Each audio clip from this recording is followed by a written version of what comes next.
আসসালামু আলাইকুম রহমতুল্লাহ। আজকে আমরা আলোচনা করব বিন্যাস ও সমাবেশ নিয়ে। এই অধ্যায়টা নিয়ে আমাদের অনেকের মধ্যে একটা বাকবিতণ্ডা থাকে বা প্রবলেম মনে হয়, কিন্তু আসলে এটা খুবই সিম্পল একটা অধ্যায়। আর তোমরা নিশ্চয়ই জানো, আমাদের বোর্ড পরীক্ষায় সবসময় ক বিভাগের মধ্যে বিন্যাস সমাবেশ থেকে একটা সৃজনশীল থাকে। সো আমাদের এই অধ্যায়টা কোনো ক্রমে বাদ দেওয়া উচিত না। সো আমরা আজকে যে কাজটা করব, এই অধ্যায়ের এমন কিছু টপিকস আছে যে টপিকসগুলো ক্লিয়ার থাকলে আশা করা যাচ্ছে তুমি যে কোনো সৃজনশীল আনসার করতে পারবা। সো আমার আজকের ক্লাসের মেইন টার্গেট একটাই, ইম্পর্টেন্ট জিনিসগুলোকে একসাথে তোমাদেরকে করে দেওয়া এবং একসাথে বুঝিয়ে দেওয়া। সো আমরা আসো শুরু করি বেশি কথা না বলে। সো প্রথমত আসি, আমরা বিন্যাস এবং সমাবেশ পড়তে গেলে আমাদের একটা কথা চলে আসে, সেটা হচ্ছে ভাইয়া বিন্যাস কি আর সমাবেশ কি। সো আমি খুবই সংক্ষেপে কথা বলবো, একটু খেয়াল করো। বিন্যাস এবং সমাবেশ এই দুইটার মিনিং হচ্ছে প্রায় সেম। এই দুইটা মানে হচ্ছে আমাদের বাছাই করা, বাছাই করা বা সাজানো। এদের মিনিং হচ্ছে বাছাই বা সাজানো। আমার কাছে কিছু জিনিস আছে, তার থেকে কিছু জিনিস আমি বাছাই করব বা সাজাবো।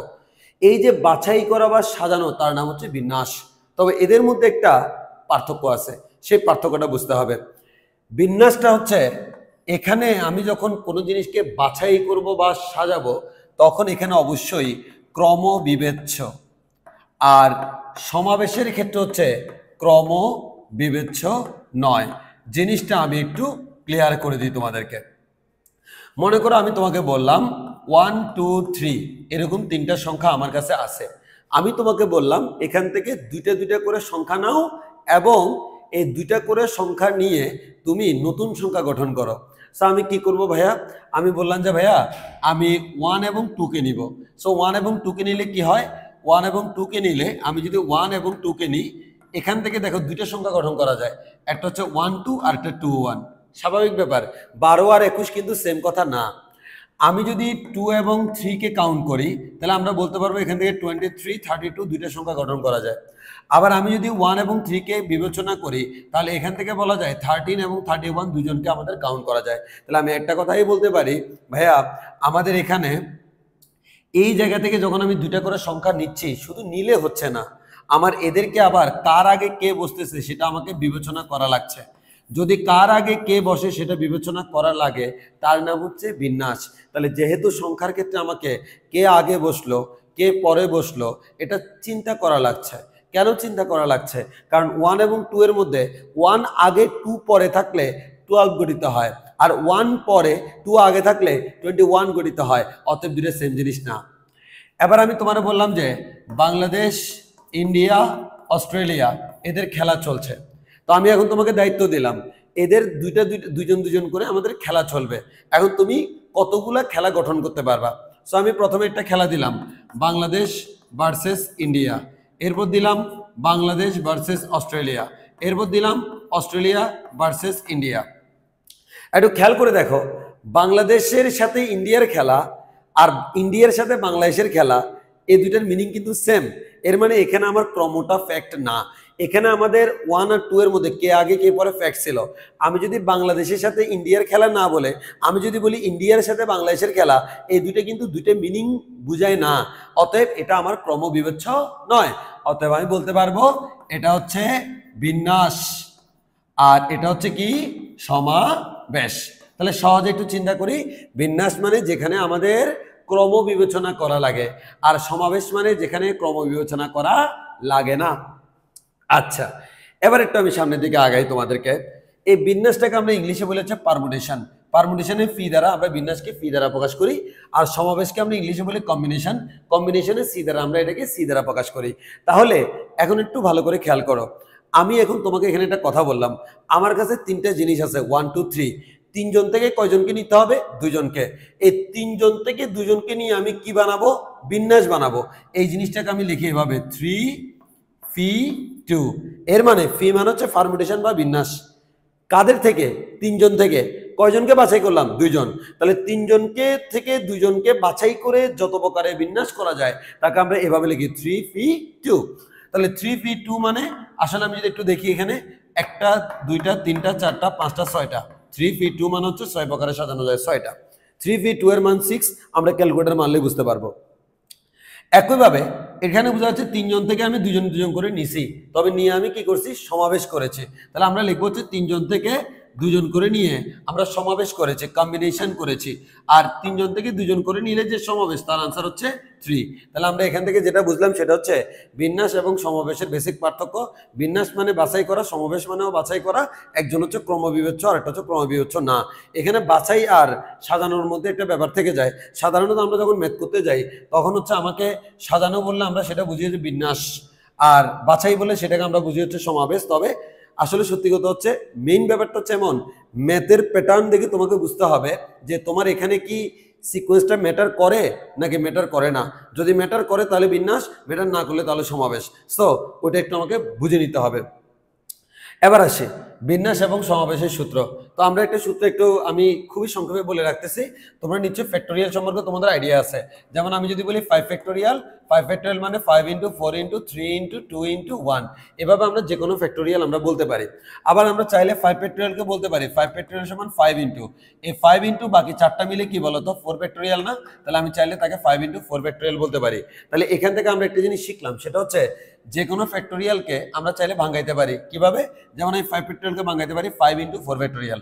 আমি চাইলে তাকে আরো ছোট করতে পারবো 5 ইন্টু 4 ইন্টু 3 ফ্যাক্টোরিয়াল। এভাবে আমরা বলতে পারি, যেটাকে আমরা গাণিতিকভাবে বলি n ফ্যাক্টোরিয়াল মানে হচ্ছে n into n minus 1 factorial, মানে আস্তে আস্তে এক কমবে। আমি চাইলে এটাকে এভাবে লিখতে পারি n ফ্যাক্টোরিয়াল সমান n into n minus 1 into n minus 2 factorial. এভাবে আমি ইচ্ছা মতো লিখতে পারবো যদি আমার প্রয়োজন হয়। আরেকটা জিনিস হচ্ছে ফ্যাক্টোরিয়াল 0 এটার মানে কিন্তু 1, আবার ফ্যাক্টোরিয়াল 1 এটার মানও কিন্তু 1, জেনে রাখতে হবে। এবার আসো বিন্যাস এবং সমাবেশের সূত্র। তো আমরা প্রথমত আসি n ফি r, এটার ফর্মুলা হচ্ছে factorial n divided by n minus r factorial. এটা হচ্ছে আমাদের এটার ফর্মুলা, n ফি r এর ফর্মুলা। এটা হচ্ছে আমাদের বেসিক ফর্মুলা, এটা দিয়ে আমরা ম্যাথ করতে পারি। আর n সি r এটার বেসিক ফর্মুলা হচ্ছে factorial n divided by r factorial into n minus r factorial. Normally আমাদেরকে যদি সরলীকরণ করতে বলে তখন আমার এদের হেল্প লাগে, কিন্তু সত্যি কথা হচ্ছে নর্মাল ম্যাথ করার সময় আমাদের এগুলো খুব একটা বেশি প্রয়োজন হয় না। সো যেগুলো প্রয়োজন হয় সেগুলো নিয়ে আমরা কথা বলবো। আমরা শুরু করি, আমরা যেহেতু অল্প সময়ে অনেক কিছু পড়াবো ওই জন্য আমি একটু দ্রুত আগাচ্ছি। তো সর্বপ্রথম আমরা আসি, প্রথমে আমরা বিন্যাসের ফর্মুলাগুলো একটু করে জেনে নিই। বিন্যাসের ফর্মুলাগুলো একটু করে জেনে নিই, সবাই একটু মনোযোগ দিয়ে খেয়াল করো। সবসময় মনে রাখবা n সংখ্যক জিনিস থেকে সবাই একটু মনোযোগ দিয়ে খেয়াল করতে হবে। আমরা এই জায়গায় একটু আমি বলে রাখি, এই যে আমি এখানে n ফি r বলতেছি, এই জায়গায় যদি আমি কখনো n ফি n বলি এটাকে চাইলে n ফ্যাক্টোরিয়াল বলা যায়। এটাও তোমরা একটু শিখে রাখবা। মানে কি, যতগুলা জিনিস তার থেকে মানে n সংখ্যক জিনিস থেকে আমি n সংখ্যক জিনিসকেই নিয়ে নিলাম, তাহলে যদি বিন্যাস করি তার মানে হচ্ছে n ফ্যাক্টোরিয়াল। তাহলে এখন আসো তোমাদেরকে আমি একটু দেখাই, ভাইয়া বিন্যাসের বেসিক ফর্মুলাগুলো একটু করে দেখো। মনে রাখবা আমার কাছে n সংখ্যক ভিন্ন ভিন্ন জিনিস আছে, ভিন্ন ভিন্ন জিনিস আছে। এদের থেকে আমি n সংখ্যক নিলাম, n সংখ্যক আমি n সংখ্যক নিয়ে বিন্যাস করব। কতভাবে বিন্যাস করা যায়? উত্তর হচ্ছে n ফ্যাক্টোরিয়াল। তাহলে কি বললাম, n সংখ্যক জিনিস থেকে n সংখ্যক জিনিসকে নিয়ে যদি তুমি বিন্যাস করো আনসার হচ্ছে n ফ্যাক্টোরিয়াল। এবং এটা আমাদের সূত্র, এটা মুখস্থ রাখতে হবে।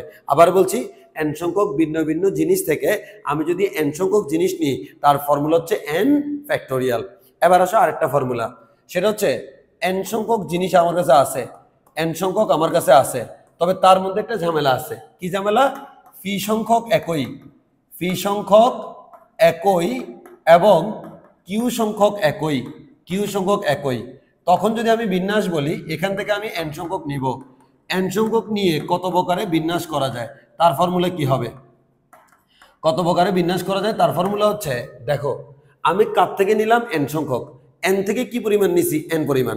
n থেকে যদি আমি n পরিমাণ নিয়ে নিই, সবগুলোই যদি নিয়ে নিই তাহলে সূত্র হচ্ছে আমাদের n ফ্যাক্টোরিয়াল। কিন্তু মজার ব্যাপার হচ্ছে n সংখ্যক থেকে সবগুলোকে নিলে সূত্র n ফ্যাক্টোরিয়াল তখনই হবে যদি আমার n সংখ্যক সবাই ভিন্ন ভিন্ন হয়, যেটা আমার উপরের লাইন। কিন্তু যদি আমি দেখি যে পি সংখ্যক একই, কিউ সংখ্যক একই, তখন আমার সূত্র এটা হয় না। তখন নতুন করে একটা কাজ করতে হয়। কাজটা কি? যারা একই তাদের ফ্যাক্টোরিয়াল দ্বারা এটাকে ভাগ করতে হয়। যেমন কি পি ফ্যাক্টোরিয়াল দ্বারা ভাগ করলাম, কিউ ফ্যাক্টোরিয়াল দ্বারা ভাগ করলাম। কেউ যদি আগে না করে থাকো তাহলে তার কাছে একটু অড মনে হতে পারে, এক্সাম্পল দিলে জিনিসটা বুঝে যাবা। যেমন মনে করো আমি দিলাম, আমার নাম দিলাম ইমু। এই ইমু শব্দটি সবগুলা বর্ণকে একত্রে নিয়ে কত প্রকারে বিন্যাস করা যায় বা শব্দ গঠন করা যায়। দেখো তোমাকে যদি কখনো শব্দ গঠন বলে তুমি অটোমেটিক বুঝে নিবে এটা বিন্যাস, কারণ ইংরেজি লেটার কার পরে কি দিয়েছি সেটার উপর কিন্তু আমার শব্দটা চেঞ্জ হয়ে যায়।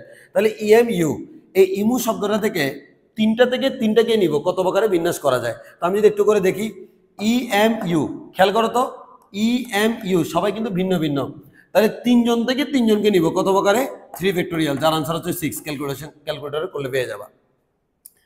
এবার আমি বললাম যে না, আমি নিব হচ্ছে ইফতেখার, IFTEKHAR, ইফতেখার। এবার বললাম ইফতেখারের মধ্যে কয়টা বর্ণ আছে দেখো, 1 2 3 4 5 6 7 8। তাহলে ইফতেখারের মধ্যে হচ্ছে আমার 8টা বর্ণ আছে। এই যে আমার 8টা বর্ণ আছে, আমি বললাম যে এই 8টা বর্ণ থেকে 8টাকেই নাও, নিয়ে কত প্রকারে সাজানো যায়। উত্তর হচ্ছে আমি লিখে ফেলবো হচ্ছে 8 ফ্যাক্টোরিয়াল। এবার আমি দেখবো ইফতেখারের মধ্যে কোনো রিপিট আছে কিনা। দেখো এখানে আই আছে একটা, এফ একটাই আছে, টি একটাই আছে, ই একটাই আছে, কে একটাই আছে, এইচ একটাই আছে, এ একটাই আছে, আর একটাই আছে। এর মানে এটাই আমার আনসার। এবার আমি বললাম যে হুসাইন, এই শব্দটার মধ্যে সবগুলো বর্ণকে নিয়ে কত প্রকারে সাজানো যায়। এবার আমরা একটু গুনি, 1 2 3 4 5 6 7, 7টা মানে 7 ফ্যাক্টোরিয়াল, সবাইকে নিব। কিন্তু বাচ্চা দেখো তো কোনো রিপিট আছে কিনা, যদি রিপিট না থাকে 7 ফ্যাক্টোরিয়ালটাই আনসার, কিন্তু রিপিট থাকলে এটা আনসার না। তাহলে একটু খেয়াল করো তো রিপিট আছে কিনা। এইচ আমার একটা, ও আমার একটা, এস আছে আমাদের দুইটা, এ আছে একটা, আই আছে একটা, এন আছে একটা। অতএব আমি বলতে পারবো যেহেতু এস দুইটা আছে 2 ফ্যাক্টোরিয়াল দ্বারা আমরা ভাগ করব। এবার আসলে আমি আরেকটা শব্দ লিখলাম, আনিকা। টেনশন নিও না, আমার বউয়ের নাম। সো আমার এই যে শব্দটা, এই শব্দটা থেকে সবগুলো বর্ণকে একত্রে নিব। তো নিলে আমরা কি পাচ্ছি দেখো, 1 2 3 4 5। তাহলে আমি এখান থেকে 5টাকে পেলাম 5 ফ্যাক্টোরিয়াল। কিন্তু একটু খেয়াল করে দেখো, এই আনিকার মধ্যে এ আছে আমাদের দুইবার, যেহেতু এই দুইবার আছে 2 ফ্যাক্টোরিয়াল দ্বারা ভাগ করলাম। তাহলে এটাই হচ্ছে আমাদের বেসিক নিয়ম কানুন। এটা হচ্ছে বেসিক নিয়ম কানুন। যতগুলা শব্দ থাকবে যদি আমি সবগুলোকেই নিই, যতগুলা শব্দ থাকবে যদি সবগুলোকেই নিই, তাহলে আমাদের সেক্ষেত্রে মনে রাখতে হবে সবগুলোকে যদি নিই, যতটা শব্দ আছে তত ফ্যাক্টোরিয়াল ডিভাইডেড বাই যদি কেউ রিপিট থাকে, যতটা রিপিট আছে তত ফ্যাক্টোরিয়াল দ্বারা ভাগ করব। এখানে দুইটা রিপিট 2 ফ্যাক্টোরিয়াল দ্বারা ভাগ, এখানে দুইটা রিপিট 2 ফ্যাক্টোরিয়াল দ্বারা ভাগ। আই থিঙ্ক এটা তোমরা বুঝতে পারছো। এবার আরেকটা শব্দ তোমাদেরকে বলি, মনে করো মডুলাস, MODULUS। এই যে আমার মডুলাস শব্দটা, 1টা 2টা 3টা 4টা 5টা 6টা 7টা, এর মানে হচ্ছে 7 ফ্যাক্টোরিয়াল। এবার আসি এখানে আমাদের এই আমরা এখানে এবার যদি একটু করি রিপিট দেখি, এম রিপিট নাই, ও রিপিট নাই, ডি রিপিট নাই, ইউ রিপিট আছে 2টা, তাহলে 2 ফ্যাক্টোরিয়াল দ্বারা ভাগ। তো আমাদের আসলে এভাবে করে আমরা করব। যদি আমাদের এখানে কোনো শব্দ যদি আরো বেশিবার থাকে তাহলে আমরা ওটা লিখবো, কোনো অসুবিধা নেই। এটা হচ্ছে আমাদের বেসিক নিয়ম কানুন বিন্যাসের। তাহলে আমরা আশা করি শব্দ থেকে বিন্যাস বের করার ব্যাপারটা বুঝছো। এবার একটা পার্থক্যটা বলে দিই, তোমরা অনেকে অনেক সময় একটু জটিলতা করে ফেলো। সেটা হচ্ছে ভাইয়া সবগুলা থেকে সবগুলা নিব, সেটা আমি না হয় বুঝলাম, কিন্তু সবগুলা থেকে যদি কয়েকটা নিই, মনে রাখবা সবগুলা থেকে যদি তুমি কয়েকটা নাও, মনে করো আমার আছে 7টা থেকে আমি 4টাকে নিব, তখন কিন্তু তুমি এভাবে করতে পারবা না। তখন যে কাজটা করতে হবে, তখন যদি তোমাকে বিন্যাস করতে বলে সেটা তোমাকে সমাবেশের মাধ্যমে করতে হবে। তাহলে আবার বলে দিচ্ছি, যদি সবগুলা বলে ডাইরেক্ট বিন্যাস, যদি কয়েকটা বলে তাহলে সমাবেশ, যদি কয়েকটার বিন্যাস বের করতে বলে তাহলে সমাবেশ বের করে তারপর বিন্যাস বের করব। সো আমরা আসলে আর কথা বর্ধিত না করি, আমি সূত্র জেনে গেছি। এবার তোমাকে আমরা ধাপে ধাপে ম্যাথ করে একটু ভালো করে বুঝতে হবে। শুরু করি। আমাকে বলা হলো একটা, যেরকম প্রশ্ন পরীক্ষা আসে, স্বরবর্ণগুলোকে একত্রে রেখে, আরেকবার বলছে না রেখে, আমি প্রথমে একত্রে রেখেটা করি। স্বরবর্ণগুলোকে একত্রে রেখে চিটাগং শব্দটির বর্ণগুলোকে কত প্রকারে বিন্যাস করা যায়। তাহলে আমরা প্রথমে চিটাগং শব্দটা দেখি। আমি দেখলাম CHITTAGONG, এই যে চিটাগং, এটা আমাদের শব্দ আছে। এই শব্দটার মধ্যে কি কি রিপিট আছে দেখি। এই শব্দটার মধ্যে দেখো আমাদের এখানে টি আছে দুইবার, এই জায়গায় জি আছে দুইবার, তাহলে টি আছে দুইবার, জি আছে দুইবার, আর কোনো কিছু দুইবার নাই। টোটাল বর্ণ কয়টা আছে? 1 2 3 4 5 6 7 8 9 10। তাহলে আমার টোটাল এখানে আমাদের বর্ণ আছে কয়টা? 10টা।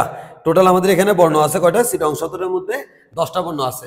তাহলে 10টা বর্ণ যারা আছে, এই 10টা বর্ণ এই 10টা বর্ণ থেকে সরি 1 2 3 4 5 6 7 8 9 10 ওকে, এই 10টা বর্ণ আছে, এই 10টা বর্ণ থেকে আমাকে যে কাজটা করতে হচ্ছে এই দুইটা একই আর এই দুইটা একই, তাহলে আমরা বলতে পারি এখানে টোটাল বর্ণ আছে 10টা। আমরা একটু লিখে ফেলি, মোট বর্ণ আছে কয়টা? 10টা। আচ্ছা, এবার আসে 2 নম্বর কথা, এখানে আমাকে স্বরবর্ণের কথা বলছে। স্বরবর্ণ কারা একটু দেখি, এই যে আই হচ্ছে আমাদের স্বরবর্ণ, যাকে থেকে আমরা ইংলিশে বাওয়াল বলি, তাহলে আই, এ হচ্ছে স্বরবর্ণ, ও হচ্ছে স্বরবর্ণ, তাহলে আই এ ও এর হচ্ছে আমাদের কি স্বরবর্ণ, আর কোনো স্বরবর্ণ নাই। তাহলে টোটাল বর্ণ কয়টা? 10টা। তাহলে 10টার মধ্যে স্বরবর্ণ কয়টা? স্বরবর্ণ হচ্ছে আমাদের 3টা। আর ব্যঞ্জন বর্ণ কয়টা বলো তো? 3টা যদি স্বরবর্ণ হয় তাহলে ব্যঞ্জন বর্ণ হচ্ছে 5টা, এটাই স্বাভাবিক। এবার সব সময় মনে রাখবা, এটা খুবই ইম্পর্টেন্ট, যদি তোমারে কখনো বলা হয় স্বরবর্ণগুলোকে একত্রে রেখে, যদি আমাকে বলা হয় একত্রে, তাহলে আমি সবগুলোকে একটা ফ্যাকেটে ঢুকে ফেলবো, সবগুলা স্বরবর্ণকে একটা ফ্যাকেটে ঢুকে ফেলবো। যেমন এখানে একটু খেয়াল করো, সবগুলো স্বরবর্ণ আই এ ও এই 3জনকে এক প্যাকেট করে ফেললাম, একটা প্যাকেট, মানে সবগুলোকে আমি একটা প্যাকেটের ভিতরে ঢুকে ফেললাম, যেহেতু একত্রে বলছে, মানে এদেরকে ছাড়া যাবে না, একত্রে। তাহলে একত্রে মানে হচ্ছে তাদেরকে সবাইকে আমি এখন একটার মতো চিন্তা করব। আবারও বলছি, যদি কখনো তোমাকে একত্রের কথা বলে তাহলে তাদেরকে একটা প্যাকেটের ভিতরে ঢুকে ফেলবো, এর মানে তাদের সবাইকে মিলে চিন্তা করবে একজন। তাহলে একজন বললে ওরা আলাদা হওয়ার কোনো সুযোগ নাই। তাহলে একত্রে রাখতে যেহেতু বলছে একত্রে, তাদের সবাইকে একটাই ধরবা। তাহলে আমি আই, এই যে এখান থেকে আই, এখান থেকে এ, এখান থেকে ও বাদ দিলে আর কি কি থাকে দেখো তো, সি এইচ টি টি জি এন জি। এবার আমি যদি তোমার প্রশ্ন করি, তোমাকে বলছে একত্রে রেখে কতভাবে সাজানো যায়, তাহলে আমি একত্রে রেখে সাজাচ্ছি, ওই জন্য ওদেরকে একত্রে রেখে দিলাম। তাহলে আবার বলছি, একত্রে রেখে বললে তাদেরকে একটা চিন্তা করব, একটা চিন্তা করব। তাহলে আমি যদি বলি এখানে বর্ণ কয়টা আছে ভাইয়া, 1টা 2টা 3টা 4টা 5টা 6টা 7টা 8টা। এবার বলো 8টা বর্ণ থেকে 8টা বর্ণকে নিলে কত প্রকার সাজানো যায়? 8 ফ্যাক্টোরিয়াল। এবার আমার কোশ্চেন হচ্ছে তাদের মধ্যে কোনো রিপিট আছে কিনা দেখি। তাদের মধ্যে দেখো, এই যে 2টা টি আছে, 2টা জি আছে, 2টা টি এর জন্য 2 ফ্যাক্টোরিয়াল, 2টা জি এর জন্য 2 ফ্যাক্টোরিয়াল। তাহলে আমরা ক্যালকুলেশন করলে 8 factorial divided by 2 factorial into 2 factorial, তাহলে আমার আনসার হবে হচ্ছে 10,080। এটা হচ্ছে আমার আনসার। এত প্রকারে তাদেরকে আমরা সাজাতে পারি। তাহলে আবারও বলছি, এটা হচ্ছে এত প্রকারে সাজানো যায়। এবার তোমাকে বলা হলো তাহলে একত্রে রেখে বললে তাদেরকে আমি একটা ধরছি, একটা ধরার পর একত্রে রেখে বললে একটা ধরলাম, একটা ধরে আমরা টোটাল কয়টা হিসাব করলাম, যতটা তত ফ্যাক্টোরিয়াল, রিপিট থাকলে রিপিট দ্বারা ভাগ। এবার এটা তো গেলে একত্রে রেখে। এবার যদি প্রশ্ন করে একত্রে না রেখে, তাহলে এটার জন্য নতুন করে কোনো কিছু করার দরকার নেই। একত্রে না রেখে বললে আমি প্রথমে মোট বিন্যাস বের করব। মোট বিন্যাস তুমি জাস্ট নর্মালি চিন্তা করো, চিটাগং শব্দটাকে যদি নর্মালি আমি ক্যালকুলেশন করি, চিটাগং শব্দ থেকে কয়টা বর্ণ পাওয়া যাবে? চিটাগং শব্দের মধ্যে 10টা বর্ণ আছে, 10 ফ্যাক্টোরিয়াল ডিভাইডেড বাই এই 10টা বর্ণের মধ্যে 2টা টি একই, 2টা জি একই, 2 ফ্যাক্টোরিয়াল দ্বারা ভাগ। এখানে একটা আনসার আমরা পাবো। এখন একটু ভালো করে খেয়াল করে দেখো, এখান থেকে আমরা একটা আনসার পাচ্ছি। আচ্ছা, এই জায়গায় একটা ছোট্ট একটা কাজ বাকি আছে, সেটা হচ্ছে আমরা এই জায়গায় যে আমরা করলাম এদেরকে একত্রে রেখে করলাম। আচ্ছা, ভালো কথা, এদেরকে একত্রে রেখে আমি 10,080 প্রকারে সাজাইতে পারলাম। এখন এই যে আমার এখানে 3জন আছে, এরা আবার নিজেদের মধ্যে সাজতে পারে না। একটু জিনিসটা বুঝিও, তাদেরকে আমি একসাথে এক প্যাকেটে রাখলাম। এক প্যাকেটে রাখার পর আমরা একটু ভুলে ওটা না করে আরেকটা মধ্যে চলে গেছিলাম, তো তাদেরকে একত্রে রেখে আমি এতভাবে সাজাইলাম। এখন ভাইয়া ওরা তো একত্রে থাকাটা ম্যান্ডেটরি, আগে পরে ম্যান্ডেটরি না। তাহলে এই যে 3জন আছে, এই 3জন নিজেদের মধ্যে সাজতে পারে না। তাহলে আমার প্রশ্ন হচ্ছে এরা নিজেদের মধ্যে কত প্রকারে সাজতে পারে? নিজেদের মধ্যে ভেরি সিম্পল, আমার এখানে টোটাল আছে কয়জন? 3জন নিজেদের মধ্যে 3 ফ্যাক্টোরিয়াল ভাবে সাজতে পারে, কারণ এখানে কোনো রিপিট নেই। তাহলে 3 ফ্যাক্টোরিয়াল মানে হচ্ছে আমার 3 × 6। তাহলে আমরা একটা কথা বলতে পারি, আমার টোটাল যদি এরকম হয়, এবার তুমি হিসাব করো, আমরা এখানে একটু হিসাব করে দেখি।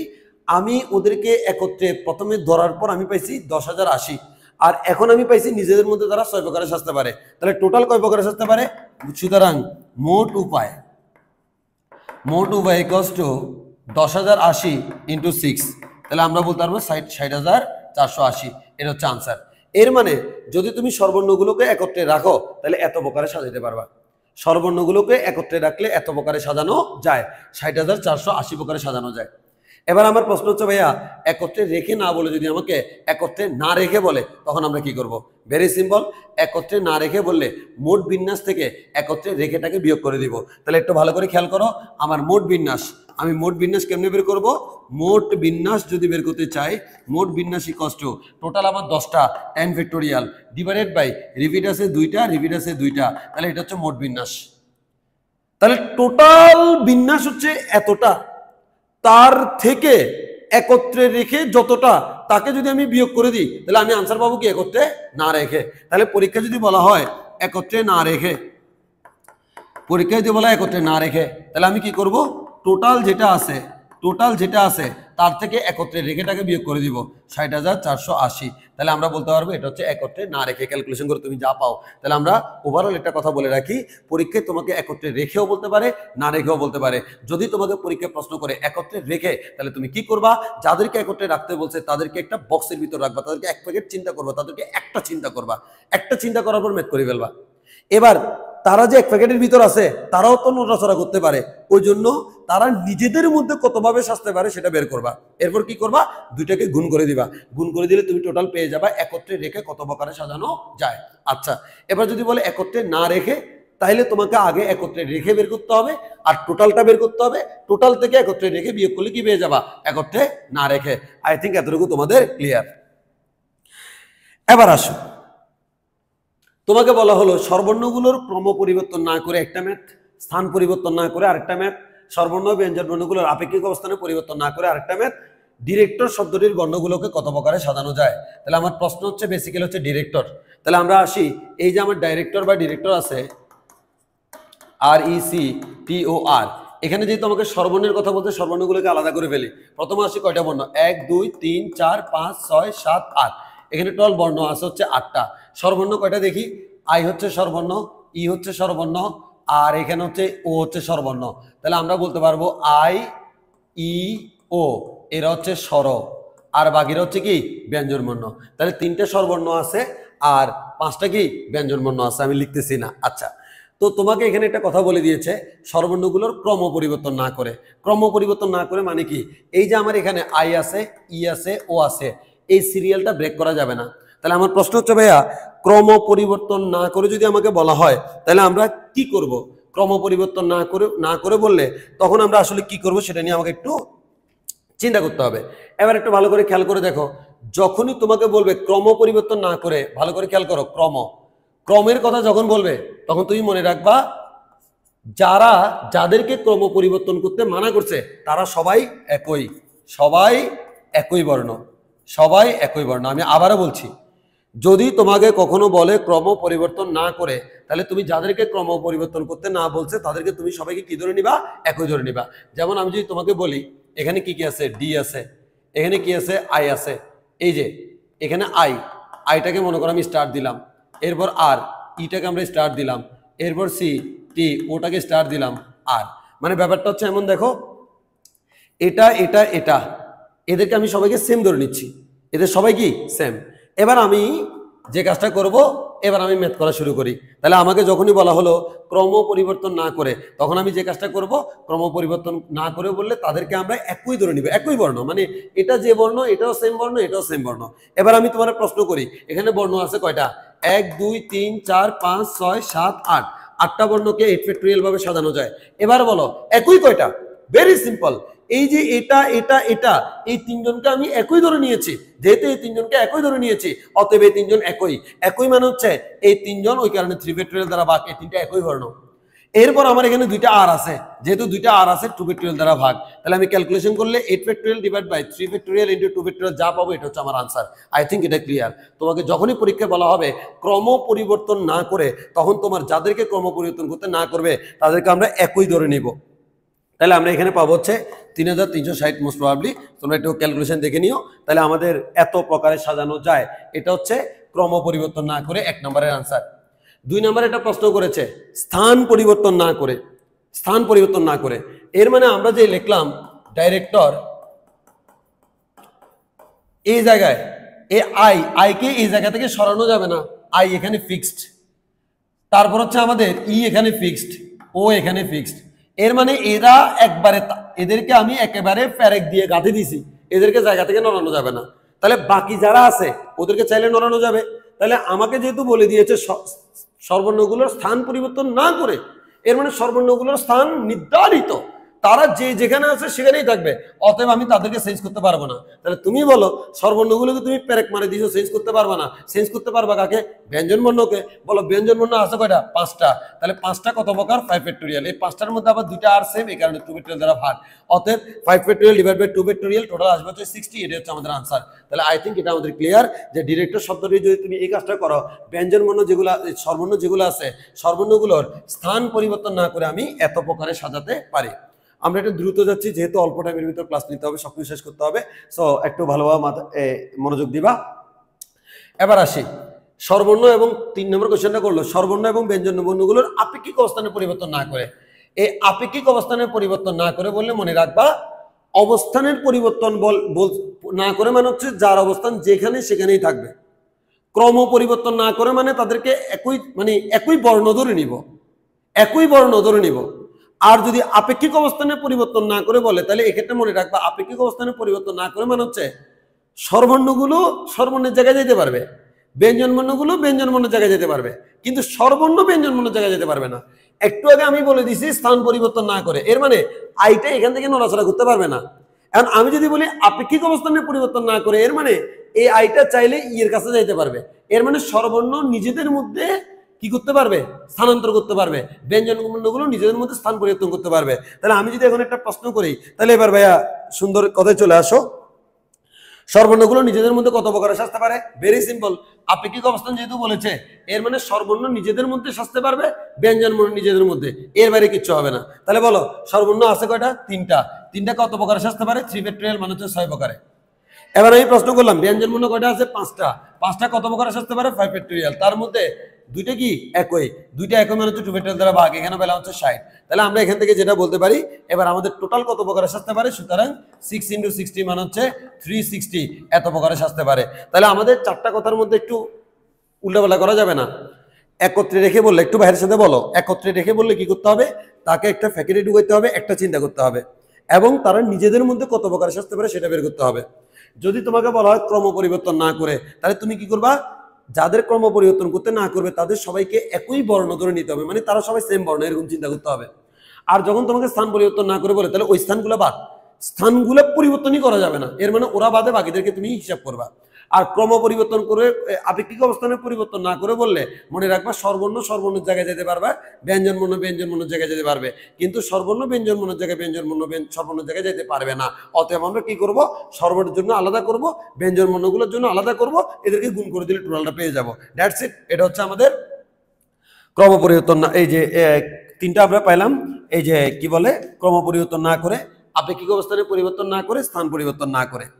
এবার আসো, এবারে কোশ্চেনটা দেখো, স্বরবর্ণগুলোকে জোড় স্থানে রেখে একবার কোশ্চেন করছে, আরেকবার কোশ্চেন করছে বিজোড় স্থানে রেখে আর্টিকেল শব্দটির বর্ণগুলোকে কত প্রকারে সাজানো যায়। সো আসো আমরা একটু শুরু করি, সবাই একটু ভালো করে খেয়াল করতে হবে, আমরা একটু বুঝে ট্রাই করি যে আমরা এখানে কি বলতে চাচ্ছি। সো প্রথমত আসো আমার 1 নম্বর যে কোশ্চেনটা, 1 নম্বরের কোশ্চেন আমাকে বলা হলো স্বরবর্ণগুলোকে জোড় স্থানে রেখে। তাহলে আমি শব্দটা হচ্ছে আর্টিকেল। সো আর্টিকেলের মধ্যে কয়টা বর্ণ আছে? 1 2 3 4 5 6 7। তাহলে আমি যদি একটু এখানে সিরিয়াল করি, আমি এখানে লিখলাম 1 2 3 4 5 6 7। তাহলে 1 2 3 4 5 6 7, এই 7টা পজিশন লিখলাম। স্বরবর্ণগুলোকে কোথায় রাখতে হবে? জোড় স্থানে। তাহলে আমি বললাম এই যে 2 4 6, এটা হচ্ছে জোড় স্থান। তাহলে আমি যদি প্রশ্ন করি জোড় স্থান কয়টা আছে? ভাই 3টা আছে। এবার আসো, আর্টিকেলের মধ্যে স্বরবর্ণ কয়টা আছে? এ একটা স্বরবর্ণ, আই একটা স্বরবর্ণ, ই একটা স্বরবর্ণ। তাহলে এ স্বরবর্ণ, আই স্বরবর্ণ, ই স্বরবর্ণ। তাহলে তুমি একটু খেয়াল করে দেখো, এই 3টা স্বরবর্ণ, এ আই ই 3টা স্বরবর্ণ আছে, 3টা স্বরবর্ণ আছে। তাহলে ব্যঞ্জন বর্ণ কয়টা আছে? বাকি যে যারা আছে 4টা, তারা হচ্ছে কি ব্যঞ্জন বর্ণ। এখন আসো ভাইয়া, এই আর্টিকেল শব্দটির মধ্যে 7টা শব্দ আছে, তোমাকে বলছে স্বরবর্ণগুলোকে জোড় স্থানে রাখতে হবে। তাহলে ভাইয়া বলো তো স্বরবর্ণ কয়টা আছে? ভাইয়া আমার কাছে স্বরবর্ণ আছে 3টা। 3টার জন্য আমার জায়গা কয়টা আছে? 3টা আছে ভাইয়া। তাহলে আমি 3টা স্থানে কয়জনকে রাখবো? 3টা স্থানে 3 জনকে রাখবো। তাহলে 3টি স্থানে 3 জনকে কতভাবে রাখা যায়? 3 3 3, এক কথায় বলা যায় 3 ফ্যাক্টোরিয়াল। তিনটার থেকে তিনটা, এটাকে আমরা বলি 3p3। আর আমরা বলতে পারি আবার 3 ফ্যাক্টোরিয়াল বলতে পারি। তাহলে আমাদের কত প্রকারে সাজানো যায়? 6 প্রকারে সাজানো যায়। এবার আসি হচ্ছে ভাইয়া আমরা এর পরে দেখি হচ্ছে আমি তো এখানে যে কাজটা করলাম, তিনটি স্থানে তিনটাকে সাজালাম হচ্ছে আমাদের 6 প্রকারে। এবার আমরা একটু আসি হচ্ছে আমাদের বাকিগুলা যদি আসি ভাইয়া, তিনটা স্থানে তিনজনকে বসাইলাম, এরপরে আমার আরো 4টা স্থান বাকি আছে না? আছে। এই বাকি 4টা স্থানে আমরা কয়জনকে বসাবো? তাহলে বাকি 4টা স্থানে বসার মতো কয়জন আছে? 4 জন আছে, কারণ আমরা 3টে সর্বর্ণকে বসাই দিছি, বাকি 4টা ব্যঞ্জন বর্ণ তারা বসবে। তাহলে আমরা বাকি 4টা স্থানে 4 জনকে কত প্রকার অবস্থায় বসাতে পারি? 4p4 অথবা 4 ফ্যাক্টোরিয়াল বসাতে পারি। এর মানে হচ্ছে 24 প্রকারে। তাহলে সর্বর্ণগুলোকে জোড় স্থানে রেখে কত প্রকার শব্দ গঠন করা যায়? 6 × 24। তাহলে আমরা যদি বলি 6 × 24, আনসার আসবে হচ্ছে 144। I hope 144। তাহলে আমাদের এখানে আনসার আসবে 144, এর মানে 144 প্রকারে সাজানো যায়। তাহলে একটু ভালো করে খেয়াল করে দেখো, আমাদের এখানে মেইন কনসার্ন যেটা, সেটা হচ্ছে আমাদের জোড় স্থানে সর্বর্ণগুলো জোড় স্থানে বসবে। জোড় স্থান 3টা আছে, 3 জায়গায় 3 জন বসবে 3 ফ্যাক্টোরিয়াল প্রকারে। এরপর বাকি আছে 4টা স্থান, বাকি বর্ণ আছে 4টা, ওই 4টা 4 জায়গায় বসবে 4 ফ্যাক্টোরিয়াল প্রকারে। এর মানে হচ্ছে আমাদের টোটাল 6 × 24 মানে 144 প্রকারে বসবে। এবার আসে পরের কোশ্চেন। এরপরে কোশ্চেনে বলা হলো সর্বর্ণগুলোকে বিজোড় স্থানে রাখতে হবে। এবার আমি যদি তোমার প্রশ্ন করি বিজোড় স্থান কয়টা আছে? 1 2 3 4। এর মানে বিজোড় স্থান আমার কাছে আছে কয়টা? 4টা। তাহলে বলো তো 4টা বিজোড় স্থানে কাকে রাখতে হবে? 3টা সর্বর্ণকে রাখতে হবে। তাহলে বলো 4টা বিজোড় স্থানে 3টে সর্বর্ণ কত প্রকার রাখা যায়? 4p3 প্রকারে রাখা যায়। 4টা বিজোড় স্থানে 3টে সর্বর্ণ কত প্রকার রাখা যায়? 4p3, যাকে আমরা বলতে পারি 24 প্রকারে। ক্যালকুলেশন করলে পাবো 24 প্রকারে। তাহলে 4টা বিজোড় স্থানে 3টে সর্বর্ণ 24 প্রকারে বসতে পারে। এবার আসো, তুমি 4টার মধ্যে এখানে একটু উল্টাপাল্টা হয়ে যেতে পারে। 4টা জায়গা তোমার কাছে আছে, কিন্তু তুমি সর্বর্ণ বসাইছো কয়টা? 3টা। এর মানে জায়গা বসানোর পর জায়গা কি 4টা ফিল আপ হয়েছে? হয় নাই। এর মানে আমি 4টা জায়গার মধ্যে 3টে জায়গা ফিল আপ করছি, আরেকটা জায়গা বাকি আছে না? আছে। এই 4টা ছাড়া আরো 3টা জোড় স্থানও বাকি আছে। তাহলে টোটাল 7টা জায়গা আছে। এর মধ্যে 4টার মধ্যে 3টা ফিল আপ, আরো একটা খালি, আর এর বাইরে আরো 3টা খালি। তাহলে আমি টোটাল যদি বলি 7টার মধ্যে 3টা ফিল আপ হয়েছে, আরো 4টা খালি না? তাহলে ওই 4টা স্থানে 4টা ব্যঞ্জন বর্ণ কত প্রকারে বসতে পারে? 4p4। এর মানে 4 ফ্যাক্টোরিয়াল মানে হচ্ছে 24 প্রকারে বসতে পারে। তাহলে আমাদের আবারও বলছি, জিনিসটা একটু বুঝিও। টোটাল বিজোড় স্থান আছে 4টা। 4টা স্থানের 3টা ব্যঞ্জন বর্ণ বসবে, 3টা স্বরবর্ণ বসবে। তাহলে 4টা জায়গায় 3 জন বসবে কত প্রকারে? 4p3 প্রকারে। এখন 4 জায়গায় তো আর 4 জন বসে নাই, 4 জায়গায় 3 জন বসেছে। তাহলে 4টা জায়গার মধ্যে 3 জন বসেছে, মানে 3টা ঘর ফিল আপ হয়েছে। তাহলে টোটাল 7টা ঘরের মধ্যে যদি 3টা ঘর ফিল আপ হয়, আর বাকি আছে কয়টা? 4টা। তো 4টা করে বাকি 4টা মানে হচ্ছে ব্যঞ্জন বর্ণ 4টা বসবে কত প্রকারে? 24 প্রকারে বসতে পারে। তাহলে আমি টোটাল যদি বলি, সুতরাং মোট হচ্ছে 24 × 24, এর মানে হচ্ছে 576 মেবি। তাহলে এটা হচ্ছে আমাদের আনসার, যে সর্বর্ণগুলোকে যদি আমরা বিজোড় স্থানে রাখি এত প্রকারে বাছাই করা যায়, এত প্রকারে শব্দ গঠন করা যাবে, এত প্রকারে সাজানো যায়। এবার আসো, তোমাকে বলা হলো 10652, এই শব্দগুলো থেকে প্রত্যেক অঙ্ককে প্রত্যেক সংখ্যায় কেবলমাত্র একবার ব্যবহার করে, প্রত্যেক অঙ্ককে প্রত্যেক সংখ্যায় কেবলমাত্র একবার ব্যবহার করে কতগুলো অর্থপূর্ণ বিজোড় সংখ্যা গঠন করা যায়। এই যে এখানে একটু ভুল হয়েছে, 1 2 3 4 5। এখানে প্রশ্নটা হবে এরকম, 5 অঙ্ক বিশিষ্ট, 5 অঙ্ক বিশিষ্ট কতগুলো অর্থপূর্ণ বিজোড় সংখ্যা গঠন করা যায়। তাহলে একটু ভালো করে খেয়াল করো, আমার কাছে 5টা অঙ্ক আছে। তাহলে তুমি প্রথমে যে কাজটা করবে, একটা বক্স আঁকে ফেলবে এই ধরনের ম্যাথগুলোর ক্ষেত্রে। এরপর তোমার ডিসিশন নিতে সুবিধা হবে। তাহলে 1টা 2টা 3টা 4টা 5টা। এখন তোমাকে একটা কথা বলেছে, তুমি কি গঠন করবা? তুমি বিজোড় সংখ্যা গঠন করবা। এবং কেমন বিজোড় সংখ্যা? অর্থপূর্ণ। তাহলে প্রশ্ন হচ্ছে, ভাই অর্থপূর্ণ বিজোড় সংখ্যা মানে কি? যেই বিজোড় সংখ্যার সামনে শূন্য থাকবে না তার নাম কি? অর্থপূর্ণ বিজোড় সংখ্যা। এবার আসি আমরা একটু খেয়াল করি। তাহলে একটু মনোযোগ দিয়ে খেয়াল করো। আমি প্রথমে বিজোড় সংখ্যা গঠন করতে চাই। তাহলে 10652, বলতো এর মধ্যে বিজোড় কে কে আছে? বিজোড় সংখ্যার লাস্ট সংখ্যা কেমনে হয়? আচ্ছা, আমরা বিজোড় কেমনে চিনি? লাস্ট ঘরে অবশ্যই বিজোড় বসবে। তাহলে লাস্ট ঘরে বিজোড় বসবে মানে হচ্ছে কি 1 অথবা 5 বসবে। তাহলে 1 অথবা 5 যে কোনো একজন কতভাবে বসতে পারে? দুইজনের মধ্যে একজন দুইভাবে বসতে পারে। আচ্ছা, ভালো কথা। এখন আমার টোটাল 1 2 3 4 5 5জন আছে। 5 জনের থেকে একজনকে বসাই দিছি। কাকে বসাইছি? 1 অথবা 5 যে কোনো একজনকে। এবার আসো প্রথম ঘর। খুবই গুরুত্বপূর্ণ কথা। তুমি একটু ঠান্ডা মাথায় চিন্তা করো। তুমি অলরেডি একজনকে বসাইছো। বলো তো এখানে বসানোর মতো কয়জন আছে? আমি 5 জন থেকে একজনকে বসাইছি। এখানে বসানোর মতো কয়জন আছে? 4 জন? না, 3 জন। কেন 3 জন ভাইয়া? তুমি 1 আর 5 যে কোনো একজনকে বসাইছো, কারণ লাস্ট করে বিজোড়ই হইতে হবে। প্রথম ঘরে তোমাকে কাকে বসাইতে হবে? শূন্য ছাড়া। প্রথম ঘর শূন্য ছাড়া হতে হবে। কেন? কারণ আমাকে বলেছে অর্থপূর্ণ বিজোড় সংখ্যা। তাহলে প্রথম ঘরে শূন্য বসানো যাবে না। তাহলে আমি অলরেডি 5 জনের মধ্যে একজনকে বসাইছি, বাকি আছে 4 জন। 4 জনের মধ্যে কিন্তু একজন জিরো, কারণ আমি জিরোকে তো এখানে বসাই নেই। তাহলে 4 জনের মধ্যে যেহেতু একজন জিরো, ওই জিরোকে এখানে বসানো যাবে না। বাকি আছে 3 জন। ওই 3 জনকে এই ঘরে চাইলে কত প্রকারে বসাতে পারি? 3 ভাবে বা 3 প্রকারে। 3 জন থেকে যে কোনো একজনকে বসাবো, হয় প্রথম জন, না হয় দ্বিতীয় জন, না হয় তৃতীয় জন। 3 প্রকারে আমি বসাতে পারি। তাহলে আমি এখানে বসাতে পারি 2 প্রকারে, এখানে বসাতে পারি 3 প্রকারে। তাহলে দেখো, এখানে একজনকে বসাইছি, এখানে একজনকে বসাইছি। আর কোনো কন্ডিশন আমার দরকার নাই, কারণ আমার টার্গেট ছিল একটাই, বিজোড় সংখ্যা বানানো। একটা কন্ডিশন দিলাম। আমার টার্গেট ছিল অর্থপূর্ণ, আর একটা কন্ডিশন দিলাম। আর কোনো কন্ডিশন নাই। এবার বলো কয়টা বসাইছি? 2টা। বাকি আছে কয়টা? 3টা। ঘর কয়টা আছে? 3টা। 3টা ঘরে 3 জনকে কত প্রকারে বসানো যায়? 3 বা 3 ফ্যাক্টোরিয়াল ভাবে, বা আমরা বলতে পারি 6 প্রকারে। তাহলে এবার যদি আমি ক্যালকুলেশন করি, সুতরাং মোট কতভাবে করা যায়? এখানে 3 × 6 × 2, এর মানে 18 × 36, এর মানে 36। এটা হচ্ছে আমাদের আনসার। তাহলে আমরা 36 উপায়ে এদেরকে বসাইতে পারি। বলা বুঝছে কিনা? এবার আসো আমরা একটু সামনের দিকে আগাই। এবার তোমাকে বলা হলো, আচ্ছা এখানে তো আরেকটা ম্যাথ থাকার কথা, একটু প্লিজ।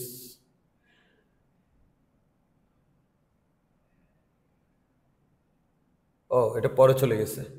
আচ্ছা, এবার হচ্ছে তোমাকে আগের ম্যাথ। এবার বলা হলো অর্থপূর্ণ জোড় সংখ্যা। যদি তোমাকে কখনো অর্থপূর্ণ জোড় সংখ্যা বলে, তখন তুমি কিভাবে করবা? জোড়ের মধ্যে একটু হালকা ঝামেলা আছে, সেটা নিয়ে একটু করে কথা বলি। প্রথমে একটু মনোযোগ দিয়ে খেয়াল করো, আমার এখানে কতজন আছে? 1 2 3 4 5 6। তাহলে আমি 6টা ঘর করে ফেলি। এই যে 1 2 3 4 5 6, এখানে 6টা ঘর করে ফেলি। 2টা কেন করতেছি একটু পরে বলবো। 1 2 3 4 5 6। তাহলে আমার 6টা ঘর। একটু ভালো করে খেয়াল করো, আমাকে বলেছে অর্থপূর্ণ জোট। জোট সংখ্যার লাস্ট ঘর কি হয়? ভেরি সিম্পল ভাইয়া, জোট সংখ্যার লাস্ট ঘরে জোট সংখ্যা হয় অথবা শূন্য হয়। এখন খুবই গুরুত্বপূর্ণ কথা, শূন্যকে যদি তুমি লাস্ট ঘরে বসাই দাও, তাহলে কি আমি প্রথম ঘরে শূন্য বসার কোনো চান্স আছে? না। আমি একটু আগের মধ্যে কি করছি দেখো, 1 আর 5 যে কোনো একজনকে পিছনে বসানোর পর আমি সামনে আবার কন্ডিশন দিছি, শূন্য বাদে বাকিরা বসবে। কিন্তু আমি যদি শূন্যকেই বসাই দিই, তাহলে তো শূন্যকে আর সামনে বসানোর কোনো চান্স নাই, অতএব কোনো কন্ডিশনও নাই।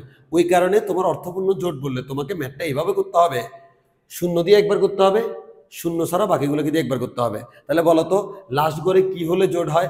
লাস্ট ঘরে 0 হলে জোট হয়, 4 হলে জোট হয়, 6 হলে জোট হয়।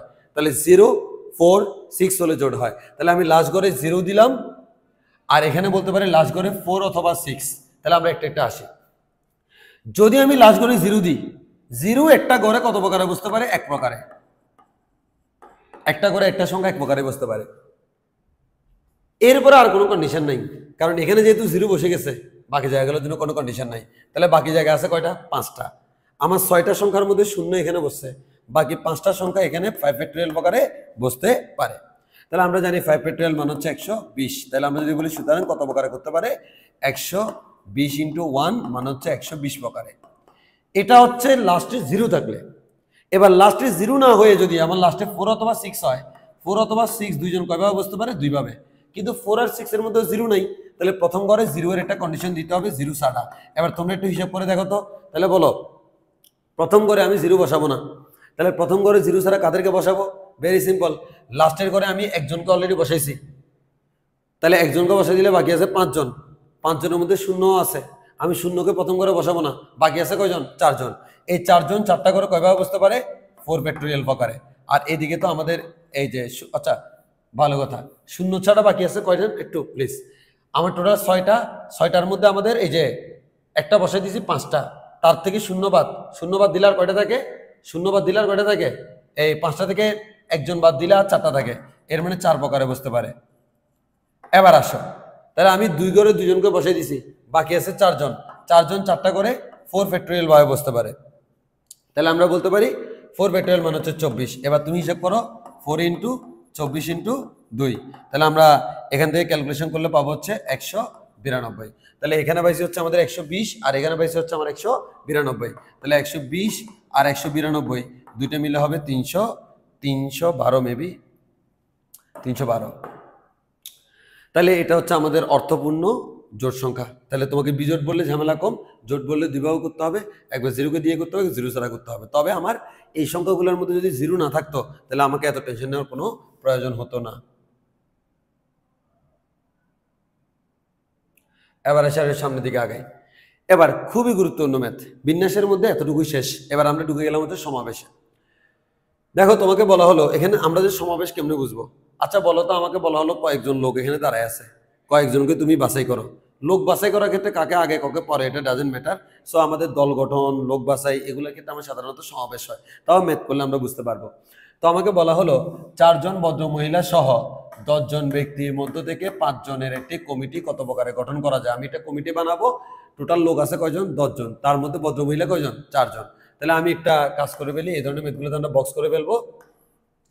ভদ্র মহিলা কয়জন আছে? 4 জন।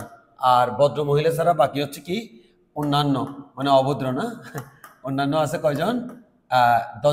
10 জনের মধ্যে থেকে 4 জন যদি ভদ্র মহিলা হয়, বাকি 4 জন, বাকি হচ্ছে 6 জন। তাহলে ভদ্র মহিলা হচ্ছে 4 জন আর বাকি হচ্ছে আমাদের কয়জন? 6 জন। এবার আমাকে যে কাজটা করতে হবে, আমাকে কমিটি গঠন করতে হবে। তাহলে এখানে লিখলাম হচ্ছে কমিটি গঠনের উপায়। এবার একটু হিসাব করে দেখো, আমাকে দেখতে হবে কতভাবে করা যায়। এখানে একটা কথা বলা হয়েছে, কত প্রকারে গঠন করা যায় যাতে অন্তত একজন ভদ্রমহিলা থাকবে। এর মানে আমি যে কমিটি বানাবো, কয়জনের কমিটি বানাবো? 5 জন। এর মানে এক কথা ভেরি সিম্পল, 10 জন আছে, তার মধ্যে 4 জন ভদ্র আর 6 জন অভদ্র। এখন এদের থেকে আমি 5 জনকে বাছাই করব, তবে এমনভাবে বাছাই করতে হবে যাতে অন্তত একজন ভদ্র থাকে। তাহলে একটু ভালো করে খেয়াল করো তো। আমি চিন্তা করলাম তাহলে একটা কাজ করি, যেহেতু অন্তত একজন ভদ্র থাকা লাগবে, তাহলে আসি আমি ভদ্র রাখলাম একটা। তাহলে আমি যদি ভদ্র একটা রাখি, 5 জনের জন্য অভদ্র কয়টা রাখতে হবে? 4টা রাখতে হবে। ভালো কথা। এবার বলো, আমি যদি ভদ্র রাখি 2টা, অভদ্র রাখতে হবে কয়টা? অবশ্যই অভদ্র রাখতে হবে আমাদের 3টা। আমি যদি ভদ্র রাখি, মানে টোটাল 5টা মিলানোর জন্য আমি ভদ্র যদি 3টা রাখি, অভদ্র 2টা। আমি যদি ভদ্র 4টা রাখি, অভদ্র 1টা। তাহলে আমাদের, এবার আমি যদি ভদ্র 5টা রাখি, সেটা সম্ভব না, কারণ আমার ভদ্র আছে 4 জন। সো 4 জনের বেশি রাখা কখনো পসিবল না। এবার আমরা এখানে অলরেডি বক্স করে ফেলছি, এবার বাকিটা দেখে দেখে বলে ফেলা যাবে। বলো তুমি কয়জনকে নিছো? 1 জন। কয়জন থেকে? 4 জন থেকে। ভদ্র ছিল 4 জন, তার থেকে তুমি নিছো 1 জনকে, 4C1। এরপর অন্যান্য ছিল কয়জন? 6 জন। তুমি নিছো কয়জনকে? 4 জনকে, 6C4। এই দুটোকে গুণ করলে তুমি এখানে একটা আনসার পেয়ে যাবা। এবার আসছে হচ্ছে এখানে 4 জন থেকে 2 জনকে নিলাম 4C2 ইন্টু 6 জন থেকে 3 জনকে নিলাম 6C3। এরপরে এখানে 4 জন থেকে 3 জনকে নিলাম 4C3। এরপর 6 জন থেকে 2 জনকে নিলাম 6C2। এরপরে এখানে নিলাম 4 জন থেকে আমি 4 জনকে নিলাম, আর এখানে 6 জন থেকে আমি 1 জনকে নিলাম। তাহলে ক্যালকুলেশন করলে আমরা এখানে আনসার পেয়ে যাব। মোটামুটি হচ্ছে এখানে আনসার 60 আসে, এখানে 120 আসে, এখানে 60 আসবে, এখানে 6 আসবে, টোটাল 240 আসবে মেবি। তাহলে এটা হচ্ছে আমাদের আনসার। তাহলে আমি যদি এই ধরনের ম্যাথগুলো আসে অতিরিক্ত লেভেলে ইম্পর্টেন্ট পরীক্ষার জন্য কত প্রকারে কমিটি গঠন করা যায়, দল গঠন করা যায়, দ্যাটস ইট। তুমি প্রথমে আলাদা করে ফেলবা কতগুলো সম্ভব, এরপর প্রত্যেকটার জন্য তুমি এভাবে ক্যালকুলেশন করে দেখবা। এবার আসা হচ্ছে আমাদের এই ম্যাথটা। আমাকে বলা হলো 10 জন শিক্ষার্থীর একটি দল, টোটাল 10 জন আছে একটা দলে, 10 জন শিক্ষার্থীর একটি দল শিক্ষা সফরে আসলো। Okay fine. তাদের 2টি গাড়িতে ভ্রমণ করতে হয়। তাহলে তারা একটা শিক্ষা সফরে গেল, 10 জন ব্যক্তি, তাদেরকে 2টা গাড়িতে ভ্রমণ করতে হয়। এবার বললো যার একটিতে 7 জনের বেশি এবং অন্যটিতে 4 জনের বেশি শিক্ষার্থী ধরে না। এর মানে যে 2টা গাড়ি আছে, একটা গাড়ির মধ্যে 7 জনের বেশি লোক ক্যাপাসিটি নেই, তার ক্যাপাসিটি হচ্ছে 7 জন, আর একটা গাড়িতে ক্যাপাসিটি হচ্ছে 4 জন। বলা হলো দলটি কত প্রকারে ভ্রমণ করতে পারবে। এবার আমাকে ক্যালকুলেশন করে বের করতে হবে কত প্রকারে ভ্রমণ করতে পারে।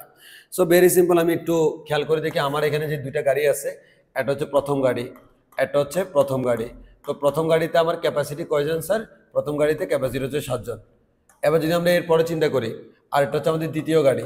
এবার যদি আমরা বলি দ্বিতীয় গাড়িতে ক্যাপাসিটি কয়জন, কোয়েশ্চেন অনুসারে 4 জন। তাহলে এবার হচ্ছে আমরা বললাম দলটি কত প্রকারে ভ্রমণ করতে পারে। তাহলে আমরা এখানে লিখলাম হচ্ছে ভ্রমণের উপায়। সে কত প্রকারে ভ্রমণ করতে পারে সেটা একটু আমরা ক্যালকুলেশন করে দেখি। তো আমরা একটু হিসাব করি, তারা টোটাল কয়জন শিক্ষার্থী বলো তো? 10 জন শিক্ষার্থী, তাই না? আচ্ছা, ভালো কথা। তাহলে 10 জন শিক্ষার্থীর মধ্যে কোন গাড়িতে কয়জন বসবে সেটা হচ্ছে আমাদের ফ্যাক্ট। তবে এটা কাজ করলাম, 10 জন যেহেতু আমার শিক্ষার্থী আছে, আমি 7 জনকে এই গাড়িতে তুলে দিলাম। আমি যদি এই গাড়িতে 7 জনকে তুলে দিই, এই গাড়িতে কয়জনকে তুলতে হবে? 3 জনকে তুলতে হবে। Very simple. এবার আসো, আমি চাইলে এই গাড়িতে তো 7 জনের বেশি নেওয়া যাবে না, সর্বোচ্চ 7 জন। আমি চাইলে এই গাড়িতে 6 জনকে দিতে পারি। আর এই গাড়িতে যদি আমি 6 জনকে দিই, এই গাড়িতে আমাকে দিতে হবে 4 জনকে, কারণ 6 4 10। এরপরে আর পসিবল না। কেন পসিবল না? আমি যদি এই গাড়িতে 5 জন দিই, এই গাড়িতে 5 জন দিতে হবে, বাট এই গাড়িতে 5 জনের ক্যাপাসিটি নেই, অতএব এর বেশি আমাদের সম্ভব না। এখন আমরা যদি একটু তোমাকে ক্যালকুলেশন করে দেখাই, এই জায়গায় ক্যালকুলেশন অনেকে ভুল করে। সবাই যে কাজটা করে 7C7 ইন্টু 4C3 লেখে, এভাবে হবে না। কিন্তু জিনিসটা বুঝতে হবে, যানবাহনের ম্যাটার মধ্যে একটু জটিলতা আছে। একটু দেখো, এখানে টোটাল আসলে তুমি যে 7 জন লোককে বাছাই করছো, তুমি কি 7 জন লোককে 7 জন থেকে বাছাই করছো? না, তোমার কাছে টোটাল 10 জন লোক আছে, তার মধ্যে থেকে যে কোনো 7 জনকে তুমি এই গাড়িতে তুলছো। তাহলে আমি এই 7 জনকে যে বাছাই করছি, আমি কিন্তু 7 জনকে কয়জন থেকে বাছাই করছি? 10 জন থেকে। এর মানে এখানে 10C7, ভালো কথা, ইন্টু। এবার আসি, এখন তুমি 7 জনকে বাছাই করার পর 7 জন গাড়িতে উঠে গেল, আর বাকি আছে কয়জন? 3 জন। ওই 3 জনের 3 জনকে সেকেন্ড গাড়িতে উঠতে হবে। তাহলে তুমি আসলে 3 জন থেকে কি করছো বলো তো? 3 জন থেকে 3 জনকে নিছো না, 3C3। তাহলে আমরা বলতে পারি এখানে আসলে ব্যাপারটা হচ্ছে এমন, 10 জন থেকে 7 জনকে নিলাম 10C7 উপায়ে, এরপর বাকি 3 জন থেকে 3 জনকে নিলাম 3C3 প্রকারে। তাহলে আমার এখানে আসবে হচ্ছে 120। এবার আসছে হচ্ছে ভাইয়া, আমার এখানে হচ্ছে 6। সো আমি 10 জন থেকে কয়জনকে নিলাম? 6 জনকে নিলাম, 6। আর এদিকে বাকি যে 4 জন থেকে 4 জনকে নিলাম। তাহলে আমার এখানে আসলো হচ্ছে 210। এবার যদি আমি ক্যালকুলেশন করি, যোগ করলে আমাদের টোটাল 330 আসে। এই দুটোকে যোগ করলে, এই দুটোকে যদি আমি যোগ করে দিই, টোটাল 330। এর মানে দলটি টোটাল কত প্রকারে ভ্রমণ করতে পারে? 330 প্রকারে ভ্রমণ করতে পারে। এবার আসো, খুবই গুরুত্বপূর্ণ একটা ম্যাথ। এই ম্যাথে তোমাকে বলা হলো কম্বিনেশন, একটা শব্দ দেওয়া আছে, শব্দটি হতে প্রতিবারে 4টি করে বর্ণ নিব। সবগুলোকে নিব না, সবগুলোকে নিলে ইজি। এবার আমি 4টা করে বর্ণ নিব। কতভাবে সমাবেশ ও বিন্যাস করা যায়। সো আমি একটু দেখি কম্বিনেশনের মধ্যে কি কি আছে। সো আমার কম্বিনেশনের মধ্যে হচ্ছে এই যে কি কি রিপিট আছে দেখি। সি আছে একটা, ও এখানে একটা আছে, ও এখানে আছে একটা আছে, আমি একটু লিখে ফেলি, ও দুইটা। তারপর হচ্ছে এম আমাদের একটা আছে, বি একটা আছে, আই এখানে একটা আছে, এখানে একটা আছে, এর মানে হচ্ছে আমাদের আই দুইটা। এরপর হচ্ছে এন আমাদের দুইটা আছে, এন আমাদের দুইটা। ওকে, রাইট। এবার আসি এখানে টোটাল কয়টা আছে? 1 2 3 4 5 6 7 8 9 10 11। টোটাল 11টা। 11টার মধ্যে হচ্ছে এখানে দুইটা দুইটা করে 3 জোড়া আছে, মানে হচ্ছে 6টা 3 জোড়া আকারে আছে। আর বাকি কয়টা আছে বলো তো? এখানে 3 জোড়া মানে 6টা, প্লাস বাকি 5টা মিলে হচ্ছে আমাদের টোটাল 11টা। তাহলে আমরা এখানে বলতে পারি, আমরা কম্বিনেশন শব্দটির যে বর্ণগুলো পাচ্ছি, সেই বর্ণগুলোর মধ্যে দুইটা হচ্ছে ও, দুইটা হচ্ছে আই, দুইটা হচ্ছে এন, এবং বলতে পারি বাকি 5টা ভিন্ন ভিন্ন বর্ণ। আচ্ছা, ভালো কথা, বাকি 5টা হচ্ছে আমাদের ভিন্ন ভিন্ন বর্ণ। এখন একটু ভালো করে খেয়াল করি। এখন আমাকে দেখতে হবে এখানে এই ম্যাথে একটু জটিলতা আছে, একটু ভালো করে বুঝতে হবে। প্রথম আমরা সমাবেশ করব, তারপর বিন্যাস করব। আর একটু বলে রাখা ভালো, পরীক্ষা যদি তোমাকে কোনো সাজানো বলে, সাজানো বললে কিন্তু এটা দ্বারা বিন্যাস বোঝায়। অর্থাৎ অনেক সময় ম্যাথের মধ্যে কিছু না বলে সাজানো বলে, সাজানো বলে তুমি বিন্যাস করতে হবে, কিন্তু সমাবেশ করলে হবে না। তাহলে আমি একটু ঘর করে ফেলি যে আমি কতভাবে এদেরকে বাছাই করতে পারি। আমি এদিকে লিখলাম বর্ণ বাছাই, কতভাবে বর্ণ বাছাই করতে পারি। আর এইদিকে আমি প্রথমে করলাম হচ্ছে সমাবেশ, এরপর আমি করলাম হচ্ছে বিন্যাস। সো আমি প্রথমে তোমাকে সমাবেশটা দেখাই, এরপর আমরা বিন্যাসটা দেখাবো। Very simple. সো প্রথমত আসি আমি কিভাবে করতে পারি একটু করে বলি। তাহলে আসলে দেখো, এই যে বর্ণগুলো আছে কম্বিনেশনের, বর্ণগুলোর কন্ডিশন দেখো, তার মধ্যে দুইটা, এই দুইটা একই, এই দুইটা একই, এই দুইটা একই, আর 5টা ভিন্ন। তাহলে তুমি কিভাবে নিতে পারো? প্রথমে আমি চিন্তা করলাম যে একটা কাজ করি, আমি যে 4 জনকে চয়েস করব, সেই 4 জন সবাই ভিন্ন ভিন্ন হবে। তাহলে আমি প্রথমে চিন্তা করলাম যে 4টি ভিন্ন ভিন্ন ভিন্ন ভিন্ন, এটা গেল আমার অপশন নাম্বার 1। যে আমি প্রথমে চিন্তা করলাম যে না, চারজনের মধ্যে চারজনই ভিন্ন ভিন্ন। আচ্ছা, আরেকবার চিন্তা করলাম যে না, আমি একটা কাজ করতে পারি। কি কাজ করতে পারি? এই যে তিনটা জোড়া, এই তিনটা জোড়া থেকে এক জোড়া নিব, আর এই পাঁচটা থেকে দুইটা নিব। জিনিসটা বুঝিও, মানে ব্যাপারটা হচ্ছে এমন, যতভাবে তুমি চিন্তা করতে পারো। একবার চিন্তা করছি সবাই আলাদা আলাদা, আরেকবার চিন্তা করলাম যে না, আমার চারটার মধ্যে দুইটা থাকবে একই আর দুইটা থাকবে ভিন্ন ভিন্ন। তাহলে আমরা বলতে পারি দুইটি একই, দুইটি একই আর দুইটি কি ভিন্ন। এরপর আমি এভাবে চিন্তা করতে পারি, আচ্ছা আমি একবার নিলাম চারটাই ভিন্ন, আরেকবার নিলাম দুইটা একই বাকি দুইটা ভিন্ন। আমি তো চাইলে এভাবেও করতে পারি, দুইটি একই বাকি দুইটা আর এক একই, মানে দুইটি একই বাকি দুটো একই, এরকম ভাবে নিতে পারি। তাহলে দুইটি একই বাকি দুইটি একই, তাহলে দুইটা একই বাকি দুটো একই। এর বাইরে আমার মনে হয় না আর কোনোভাবে নেওয়া যায়। তাহলে দেখো, তোমাকে এখানে বলা হলো কম্বিনেশন শব্দটির মধ্যে বর্ণগুলো আমরা এরকম পাইছি, এদেরকে আমি কিভাবে চুজ করতেছি। আমি যে কাজটা করলাম যে এখান থেকে ভেরি সিম্পল, আমি প্রথমে নিলাম, কি নিলাম স্যার, চারটা ভিন্ন ভিন্ন নিলাম, এরপরে এখান থেকে এক জোড়া নিলাম, ভিন্ন ভিন্ন এক জোড়া নিলাম, এরপরে এখান থেকে দুই জোড়া নিলাম, হয়ে গেল। এখন আমরা আসি এখানে সমাবেশ করি, চারটা ভিন্ন ভিন্ন। এবার তোমার আমি প্রশ্ন করলাম, এখানে ভিন্ন ভিন্ন কয়টা আছে? অনেকে বলে স্যার 5টা।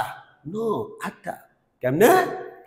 এই যে 5টা আছে, এখান থেকে দুইজনকে না নিয়ে একজনকে চিন্তা করো, এখান থেকে একজনকে চিন্তা করো, এখান থেকে একজনকে চিন্তা করো, তাহলে ভিন্ন ভিন্ন কয়টা? 1টা 2টা 3টা, 3 5 8টা। এর মানে 8টা থেকে যে কোনো আমি কয়টা নিব? 8টা থেকে আমি যে কোনো 4টা নিব। 8টা থেকে যে কোনো 4টা আমি 8C4 উপায়ে নিতে পারি। এবার আসো, তোমাকে বলছো দুইটি একই দুইটি ভিন্ন। দুইটা একই মানে কি? এই যে এক জোড়া, দুই জোড়া, তিন জোড়া, এই তিন জোড়া থেকে আমি এক জোড়া চুজ করব, মানে 3C1, তিন জোড়া থেকে আমি এক জোড়া চুজ করব। আচ্ছা, এরপর বাকি বাকি ভিন্ন ভিন্ন থেকে, মানে তিন জোড়া থেকে এক জোড়া চুজ করা মানে কি? মনে করো তুমি ডাবল ওকে চুজ করছো, ডাবলও চলে আসছে, বাকিগুলো ভিন্ন ভিন্ন হবে। এবার বলো তো স্যার, ভিন্ন ভিন্ন কয়টা আছে? তাহলে আমি তিন জোড়া থেকে এক জোড়া নিলাম, মানে দুইটা নেওয়া শেষ, বাকি দুইটা নিব বাকিদের থেকে। দেখি বলো তো কয়টা থেকে কয়টা নিব? 5টা থেকে 2টা না, 7টা থেকে 2টা। কিভাবে? বাইরে তুমি এই তিন জোড়া থেকে যে কোনো এক জোড়া নিছো, সবাইকে কি নিছো? নাও নাই। আমি ধরে নিলাম প্রথমটাকে নিছো। যদি তুমি ওকে নিয়ে নাও, তাহলে ও সারা ভিন্ন ভিন্ন কয়টা আছে? এই 5টা 6টা 7টা। অতএব 7টা থেকে আমরা 2টাকে নিচ্ছি। এবার আসো লাস্ট, দুইটি একই বাকি দুইটি একই, দুইটি একই বাকি দুইটি একই মানে কি? এখান থেকে এটা আর এটাকে নিব, এটা আর এটাকে নিব, মানে এক কথায় 3 জোড়া থেকে 2 জোড়া নিচ্ছি। তাহলে 3 জোড়া থেকে 2 জোড়াকে 3C2 উপায়ে নাও। এবার আসো ভাইয়া বিন্যাস, এটা তো গেল সমাবেশ। যদি বিন্যাস বলি, তাহলে তোমাকে যে কাজটা করতে হবে, 8C4 এটা হচ্ছে বিন্যাস ইন্টু সমাবেশ ইন্টু কতভাবে সাজানো যায় সেটা করতে হবে। বলো, আমি কয়টা নিছি? 4টা। 4টা কেমন? ভিন্ন ভিন্ন। তাহলে আমাদের এখানে 4 ফ্যাক্টোরিয়াল শেষ। এখানে ক্যালকুলেশন করলে তুমি পাবা হচ্ছে 1680। এরপর আসি, আমি নিছি কয়টা? তাহলে এখানে আসি 3C1 ইন্টু 7C2 ইন্টু 4টা নিছি 4 ফ্যাক্টোরিয়াল, তবে এর মধ্যে দুইটি একই, ওই জন্য 2 ফ্যাক্টোরিয়াল দ্বারা ভাগ। এবার যদি তুমি ক্যালকুলেশন করো, তাহলে এখান থেকে 756 পাবা। এবার আসা হচ্ছে ভাইয়া দুইটি একই বাকি দুটি একই, তাহলে টোটাল 3C2 ইন্টু 4টা মান হচ্ছে 4 ফ্যাক্টোরিয়াল, দুইটা একই 2 ফ্যাক্টোরিয়াল বাকি দুইটা একই 2 ফ্যাক্টোরিয়াল। ক্যালকুলেশন করলে আমরা এখান থেকে পাবো হচ্ছে 18। তাহলে আমরা এখান থেকে 18 না, আচ্ছা ক্যালকুলেশন করে দেখি কত আসে। তাহলে এখান থেকে টোটাল আমরা আনসার পাবো হচ্ছে 2454। তাহলে আমরা এরকম সামথিং কিছু একটা পাওয়ার কথা। তাহলে আমাদের এটা হচ্ছে টোটাল কত প্রকারে বিন্যাস ও সমাবেশ করা যায়। এটা হচ্ছে আমাদের বিন্যাস করার উপায়, এটা হচ্ছে সমাবেশ করার উপায়। যদি পরীক্ষায় সমাবেশ বলে, এদেরকে সবাইকে যোগ করে দিবা, আর যদি বিন্যাস বলে, বিন্যাসের সবাইকে যোগ করে দিবা। তাহলে এটা হচ্ছে বিন্যাস এবং সমাবেশ করার উপায়। এবার আসা হচ্ছে আমাদের আরেকটা গুরুত্বপূর্ণ ম্যাথ। তোমাকে কি বলা হলো? 7টি সরল রেখার দৈর্ঘ্য এত দেওয়া আছে, আমাদের 60টি সরলরেখার দৈর্ঘ্য আমাদের যথাক্রমে 60টি মানে হচ্ছে এখানে 7 হবে, 1 2 3 4 5 6 7 সেন্টিমিটার। বলা হলো এদের মাধ্যমে কতভাবে চতুর্ভুজ গঠন করা যায়। তোমরা আমাকে বলো, আমার কাছে টোটাল 7টা সরলরেখা আছে, চতুর্ভুজ গঠন করার জন্য কয়টা সরলরেখা লাগে? 3টা। এর মানে আমি 7টা থেকে কয়টা নিব? 3টা নিব। Very simple. তাহলে আমি এখান থেকে বলতে পারি 7টা থেকে আমরা কয়টা নিব? 3টা নিব। তাহলে 7টা থেকে 3টাকে কত প্রকারে বাছাই করা যায়? 7C3। 7C3। এখন অনেকে আমাকে বলতে পারে, ভাইয়া আপনি এখানে বিন্যাস কেন করেন নাই? কারণ ভাইয়া আমি 4টা সরলরেখাকে নিয়ে চতুর্ভুজ বানাবো, আমি যে কোনো 4টা সরলরেখা চুজ করবো। এখানে কাকে আগে করলাম কাকে পরে করলাম তা কোনো ম্যান্ডেটরি না। কে মানে সরলরেখা কোনটা আগে কোনটা পরে ফ্যাক্ট না, কোন 4টা চুজ করলাম তার উপর ডিপেন্ড করবে চতুর্ভুজ কেমন হবে। সো ওই কারণে আমাদের এখানে সমাবেশ হলো। তাহলে 7C3, 7টা থেকে 3টা নিব। 7টা থেকে 3টা নিলে ক্যালকুলেশন করো 35 হয়। কিন্তু এখানে একটা ব্যাপার দেখো, আমি যদি কয়েকটা কম্বিনেশন নিই, যেমন মনে করো আমরা একটা চতুর্ভুজ গঠনের শর্ত কি, মনে করো এটা হচ্ছে একটা চতুর্ভুজ। চতুর্ভুজ গঠনের শর্ত কি? চতুর্ভুজের 3টা বাহুকে যদি আমি যোগ করি, এই 3টা বাহুর যোগফল তৃতীয় বাহুর চতুর্থ বাহুর কি চতুর্থ বাহু থেকে বড় হইতে হবে। একটা চতুর্ভুজের যে কোনো 3টা বাহুকে যোগ করলে 4 নম্বর বাহু থেকে অবশ্যই বড় হইতে হবে, না হয় চতুর্ভুজ গঠন করা সম্ভব না। এখন তুমি একটু খেয়াল করো, 1 + 2 + 3 সমান কত আসে? 6। এখন তুমি যদি একটা কাজ করো, কি কাজ? 1 2 3 6 নাও, তাহলে তুমি একটু হিসাব করো তো, 3জনকে যোগ করলে, এই 3জনকে যোগ করলে 4 নাম্বারটা থেকে বড় হচ্ছে না, তাহলে এটার জন্য চতুর্ভুজ হবে না। আবার আমি যদি বলি 1 2, আমি যদি এদেরকে নিই 1 2 3 7, একটু খেয়াল করো তো, 1 2 3 কে যোগ করলে 6, 3জনকে যোগ করলে 4 নাম্বারটা থেকে ছোট হচ্ছে, চতুর্ভুজ গঠন করা সম্ভব না।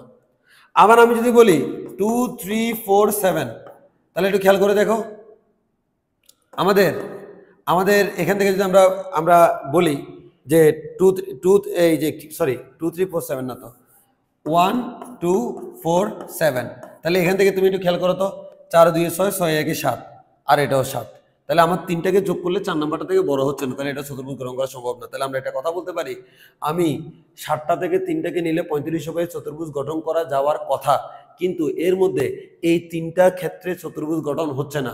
তাহলে 35 ভাবে হওয়ার কথা, কিন্তু 3 ভাবে হচ্ছে না। তাহলে 35 থেকে 3 বাদ দিলে 32, এই 32 প্রকারে আমাদেরকে চতুর্ভুজ গঠন করা যাবে।